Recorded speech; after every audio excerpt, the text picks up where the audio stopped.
Hey guys, how you doing today? I wanted to make a quick video on how you can excel at your office job, right? At an office job. Keep in mind, I just came back from the pub, so don't mind me. But I just wanted to, make this video. It's 11 p.m. on the 3rd of Tuesday, so obviously I need to get this thing done and post it up ASAP. But I just feel like I've done really well when it comes to an office job, and I kind of know the ins and outs of what makes someone really good at an office job, and how I've been able to be promoted so quickly and just kind of progress really easily. And I'm sure you guys would find some value in this. So, I wanted to make a quick video on it. Let's get into it. So the first point here is about doing your job well, right? Now, it might be obvious, but there is a difference between just completing tasks and doing a great job. Now, completing tasks is obviously, whenever you're given by your boss, you complete it and you do it to a decent degree where there's not too many edits. Maybe there are some edits, maybe not. But doing a great job is it's a little bit more than that. It's about serviceability. It's about doing above and beyond. It's about just going the extra mile and doing just a little bit more than what you're asked, right? To really, wow people, right? For example, and some other examples could be being just easy to work with, so people actually want to work with you. They enjoy being around your company. They feel like that they can just get things done with you easier than other people.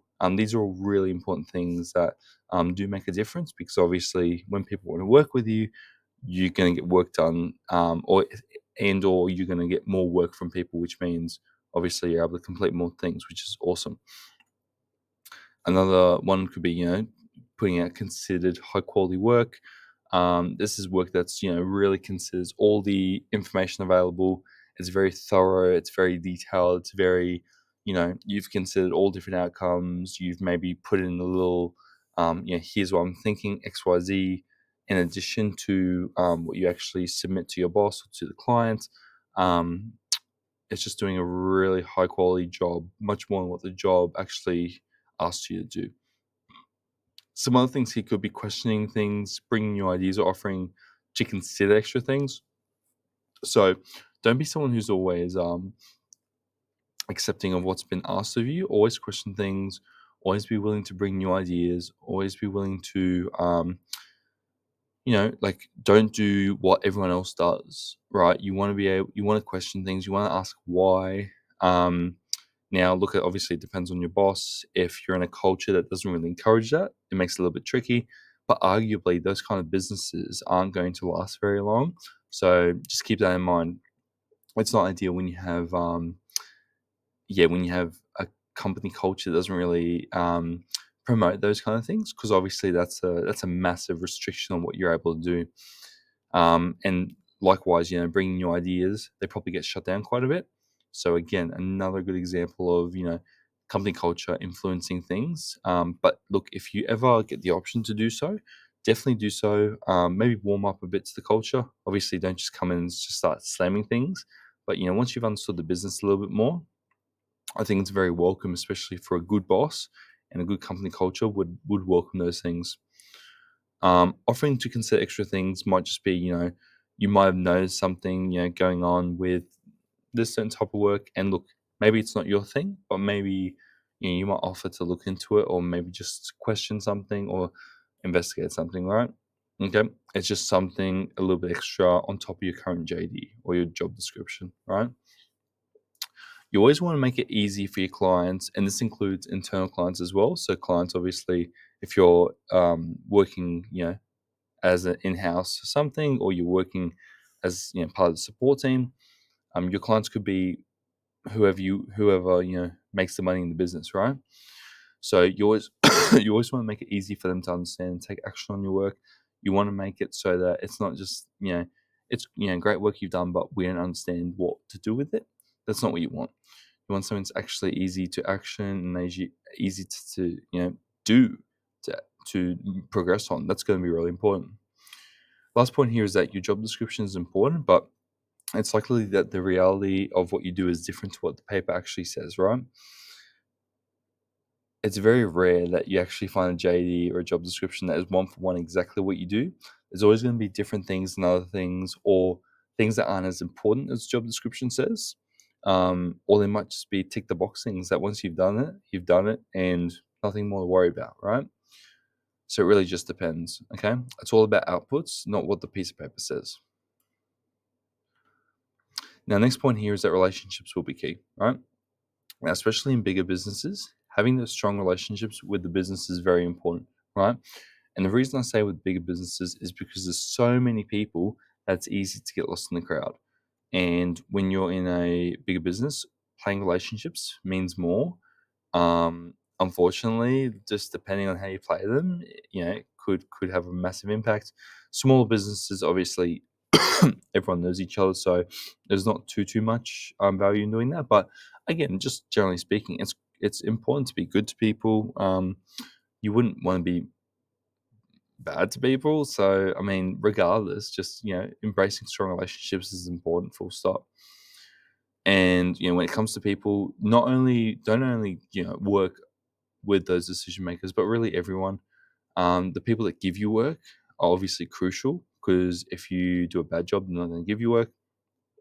Clients, obviously, you want to be able to make money for the business, or you want to continue getting work for the business. Even colleagues, people you work closely with, people you know, or can flag that, hey, I do a certain amount of work, or I do a certain type of work, so they keep you in the back of the mind whenever they're needing that work completed. Okay. I've noticed when people like you, they root for you, and they also share great feedback with your boss or similar. It depends, obviously, on the business, but it can be it can be borderline life changing, right? When people are advocating for you, they're pushing for you, they're supporting you, and they're saying, "Yep, no, we really want Josh to succeed. We love him, etc." This is going to be really important to progress in your career in an office job, right? It just makes sorry, excuse me.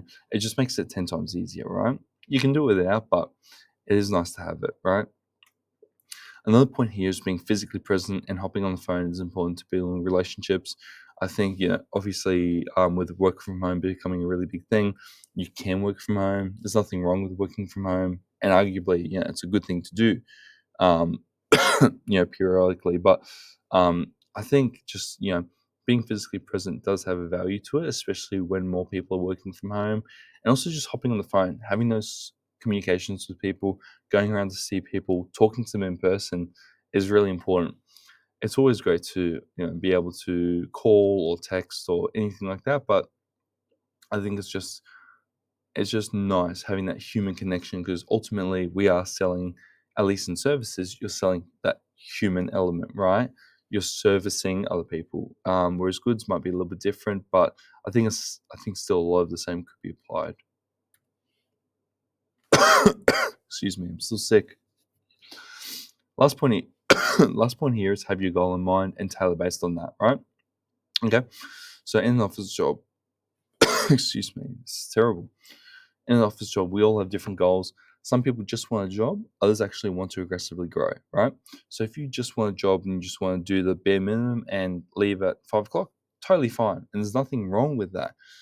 Some other people want to aggressively grow, they want to double down, whatever they're able to do, and just absolutely kill it in the job. And that's also okay, right? Okay. There's no right or wrong. If your version of excelling at an office job is 9 to 5, perfect. And some businesses you can do both. Both. You can aggressively grow and work 9 to 5, right? It just depends. If you just want a job, do your 9 to 5, be polite, and don't make too many mistakes. Just kind of get by. Nothing wrong with that at all. If other people say otherwise, I think don't listen to them. Whatever you want to do is what you want to do, and that's that, right? If you do want to grow, working overtime and doing more / asking to be involved could be more important. You want to be physically present. You want to be pushing for more and more and more. You want to be contributing ideas. You want to be pleasant to work with. These are things that are going to be really important when it comes to doing well at an office job. Okay, having those conversations with your stakeholders will make things easier, less awkward for them.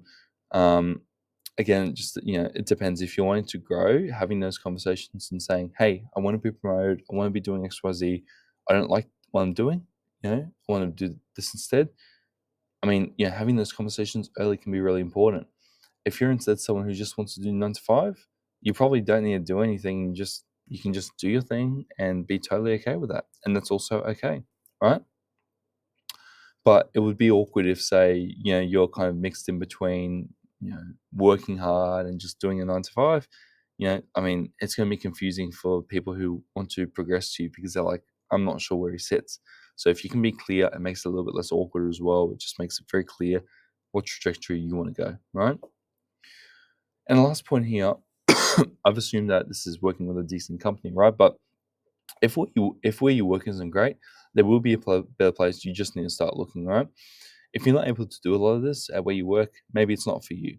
Obviously, you're to determine that, but I think these things are arguably basic. It's nothing crazy. I think it's important to do or important to be able to work in an environment like that. And if you don't, something for consideration. So yeah, that's how you're able to excel in an office job. I've done quite well myself, but I'm sure there are people who've done also many times better than me. So yeah, hopefully you guys enjoyed the video. If you have any questions, let me know down below. But otherwise, I'll see you guys in the next one. Peace.